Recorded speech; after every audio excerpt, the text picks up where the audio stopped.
Hey, what's up everybody? ESAM here bringing you another video. This one going to be the last part of my ESAM opinions for the PGR, and again, this is the official list for the PGR, just my opinions of the players and how well they did this season, other than just the numbers, and if you want to go check out the real version, it is in the first line of the description down below. But yeah, we are going to get into the top 10 players in the world, all names that you know and love at this point, or maybe hate depending on your character preferences.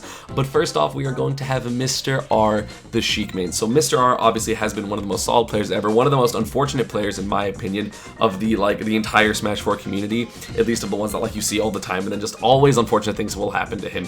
But you know, it's still very fortunate for being in the top 10. He was very close in score to Elegant, the number 11, but he pulled it out. Just had one too few solid performances. Obviously, you know, has wins on Zero, has wins on Nairo, did really well at several majors this year, you know, too many to count, and just all these players that were here just went to so many things and did incredibly well at all of them. And Mr. R, one of the most solid neutrals in the entire game. He's getting better at punishes. He's incredibly good at the Cloud matchup, which is very important for this meta. Very confident versus Bayonetta, very confident versus pretty much any character in the top tier. Seeing as he's one of the best players, it makes total sense that he is. He is so talented. He's always elevating his play. I love Ramen to death. You know, even though he eats cereal weird, you know, you still love him to death. And honestly, I'm so happy he's still made in top 10 because he was very, very worried he was not going to be. I'm very glad he re-signed with Beast Coast, and he is going to have an amazing season. I am sure of it. Next up, we are going to have another Sheik main, and this is going to be Void from SoCal. So Void, obviously, everyone knows him for his crazy combos. He's the combo master for Sheik. He gets crazy extensions that no one else gets. He gets, you know, he's working on footstool combos from blank. He's getting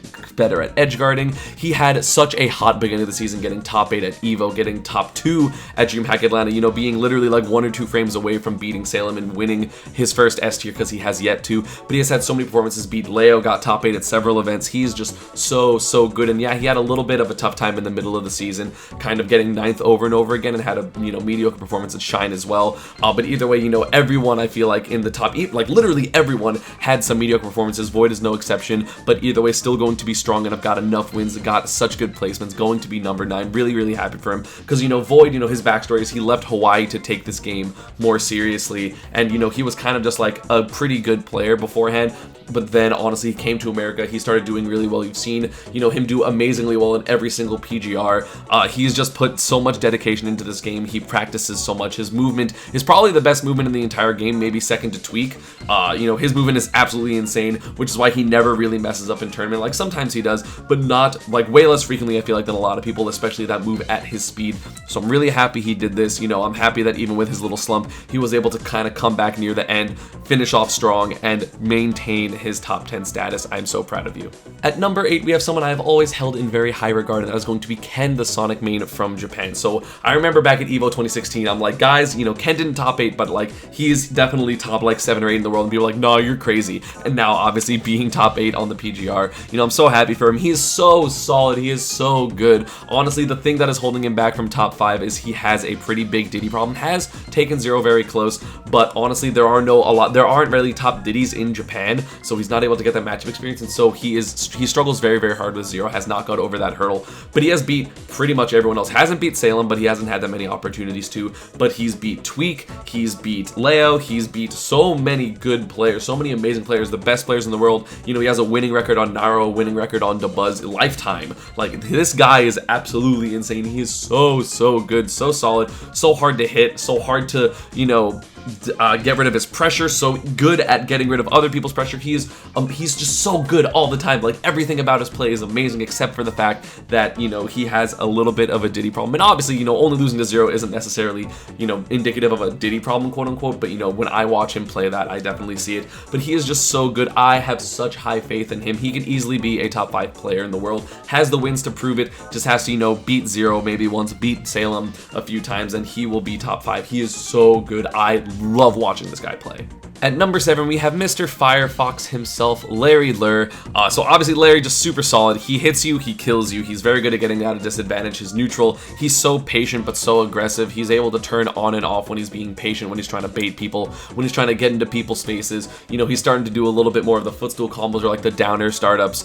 So he's getting a lot of good combos. So his neutral is getting less linear, which is very scary because that was one of the weaker things about Larry. You know, he somehow recovers incredibly consistently with Fox, who is a character that has a fairly abusable recovery. He has got so many wins, obviously had third at Evos, beat Salem multiple times, has beat Zero, although that was at Smash WiiU Bootcamp, so it didn't count. Just, he is so good. Like, I know I'm gonna say, like, I'm gonna sound like a broken record, but obviously the top 10 are all so good, and Larry's no exception. I love fighting him. He's one of the most fun people to fight against. You know, he has a very interesting perspective on the game when I talk to him.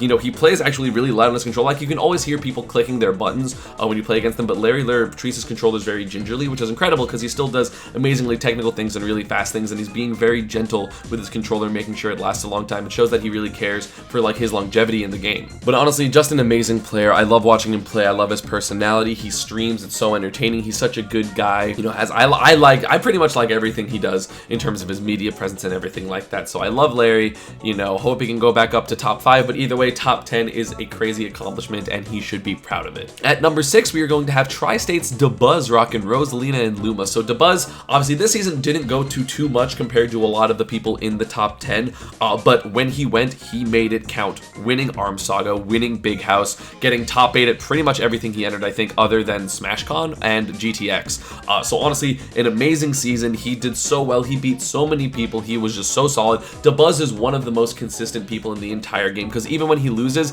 it's because he's like something crazy will happen to him or he'll just get outplayed. But like, it's so hard to outplay Dabuz because his neutral is so fantastic. His punish game is so good. You know, he does get a little bit nerves and he does kind of like make sure, like sometimes he will get flustered and he will throw out panic options, but that happens so infrequently versus very specific people, and they're the ones that have been giving him a little bit more trouble, such as myself. But either way, Dabuz just so strong. His neutral, he's so, you know, he's one of the most studied players in the game. He has so many notes on people, on matchups, on stages, on everything. He is, you know, he's the brain of Smash 4. If you think about like who you would want to go like take a lesson from and who you would want to analyze your set, Dabuz is 100% that guy, and the fact that he's able to do it for other people means he can do it for himself, which is why he will kind of, you know, trickle off a little bit and then bam, a first place, or bam, a second place, like all the time. That happens so consistently with Dabuz, it's actually insane. Love the guy, love how weeby he is. His duck face has got to go though, but either way, I love him so much. I've really bonded with him a lot over the past season or two.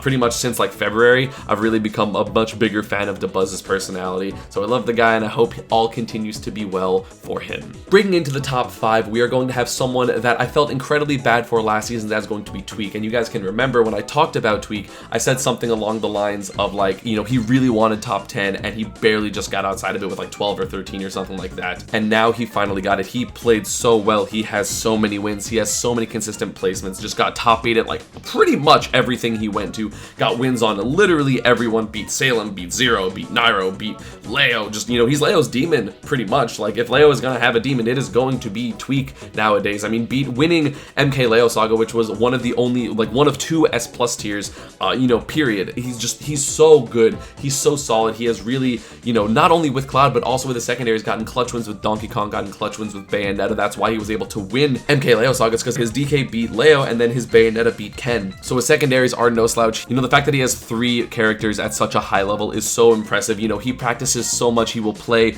with everyone at the loft. He will, you know, grind training mode and Wi-Fi and just everything he can to make sure he is better. And, you know, really good pickup by Phoenix One. Such an incredible talent that they have in Tweak, and I'm so happy that he was able to do that. And even with his slight mishaps at, let's say, the 2 invitationals being 2GGC and the PAX Arena, like he's still so good. He's such a good player. It's so scary to fight against him, and watching him is honestly a work of art. Congratulations, Tweak. You totally deserve it. I'm so happy you made top 5. Your work and dedication has been so amazing towards it. So I'm really glad you were able to do that. At number 4, we have the young gun of the top 10, and that is going to be MK Leo, just 16 years old. So Leo is the most successful tri-main. He has Marth, he has Cloud, and he has Meta Knight. I consider him personally a Marth main, but obviously the numbers do not lie. I think he got more wins with Cloud this season than anyone else, but man, he is so good. He is the master of perfect pivots. He's the only one that uses perfect pivots nearly this well. Like everyone, if you want to learn how to use perfect pivots, watch Leo. He does it the same with every character. He baits people consistently. It's how he was able to beat Zero. It's how he's able to beat mostly everyone. He's so good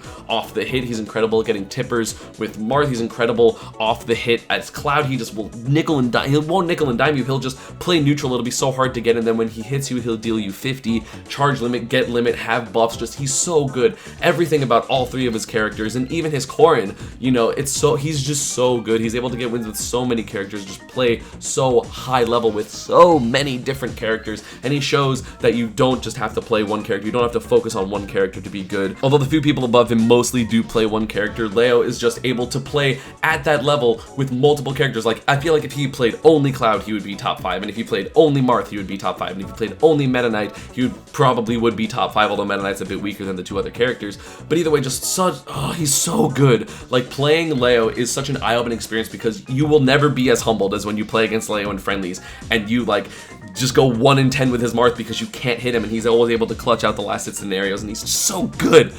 This kid is so good. I remember Keitaro and Max having such high hope for him and such high opinion of him, and also Mr. R, you know, back before he was able to travel, he's been able to travel. He is Echo Fox. He deserves it. He is amazing.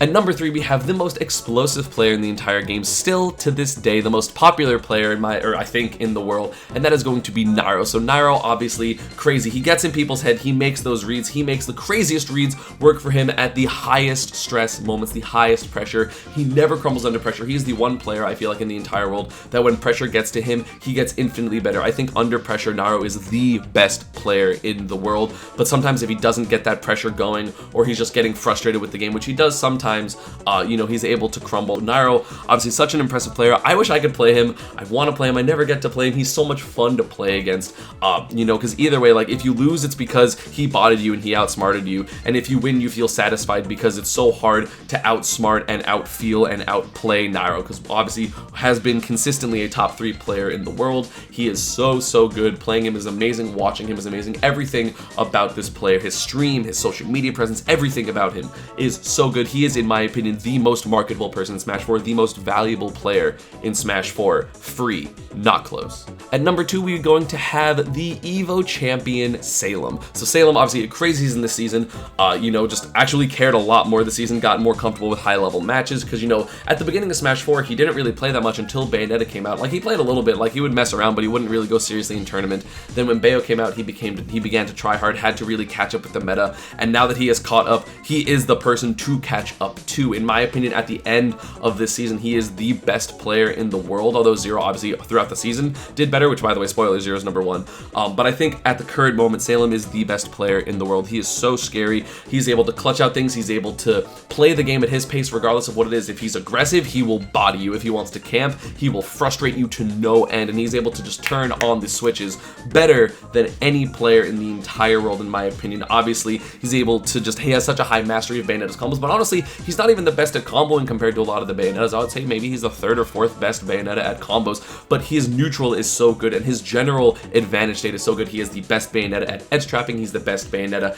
at landing witch times, in my opinion. He's the best Bayonetta at camping by a significant margin. He's just so good at landing those hits, and just, you know, because he's so hard to hit, he will get rage the most, and rage Bayonetta, he is the best at rage Bayonetta combos, and you've seen him do that to Zero multiple times. You've seen him do it to Nairo. You've seen him do it to so many people. Just, he's losing by so much and gets the one hit and is able to convert perfectly every time without fail. Salem is godlike. But the one person that is more godlike than him, the literal god of Smash 4, has been number 1 since the game came out on Wii U, and that is going to be Zero. Zero, ridiculous. He is so good. His edge trapping, his pressure, his defense, his inability to, like, he dies. It's so hard to kill Zero. It is so damn hard to kill Zero. He is so good at this game.